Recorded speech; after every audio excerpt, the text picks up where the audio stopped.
এই জীবনে যতটুকু দুঃখ আমি পেয়েছি, সত্যি বলছি তার এক বিন্দুও বহন করার শক্তি আমার ছিল না।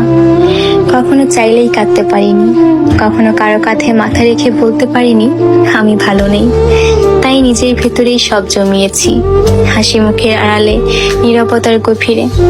মানুষ ভাবে আমি শক্ত, আমি নির্লিপ্ত, আমি সব পারি, অথচ জানে না ভেতরে ভেতরে আমি কতবার ভেঙেছি। একা রাতে বালিশ ভিজিয়েছি, চোখের জল দিয়ে গোপনে যুদ্ধ চালিয়ে গেছি। আমি নিজেকে এতবার জোড়া লাগিয়েছি যে এখন নিজের আসল রূপটাই ভুলে গেছি। কখনো ভেবেছি হয়তো এই দুঃখগুলো সামলে নিতে পারবো, হয়তো সময় ঠিক করে দেবে সবকিছু, কিন্তু বাস্তবতা হলো আমি আয়ত্তের বাইরে দুঃখ ধারণ করতে করতে এখন নিজেই ধ্বংস হয়ে গেছি। এখন মনে হয় আমি আর আমি নেই, আমি কেবল এক ভাঙা মানুষ যার ভেতরে অনেক কথা জমে আছে, কিন্তু শোনার কেউ নেই।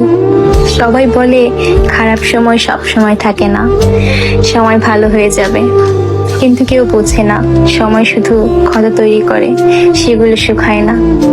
আমি এখন কেবল একটি নীরবতা, মুখে হাসি, চোখে অন্ধকার আর মনে একরাশ দুঃখের বোঝা নিয়ে প্রতিদিন বেঁচে থাকার অভিনয় করে যাই।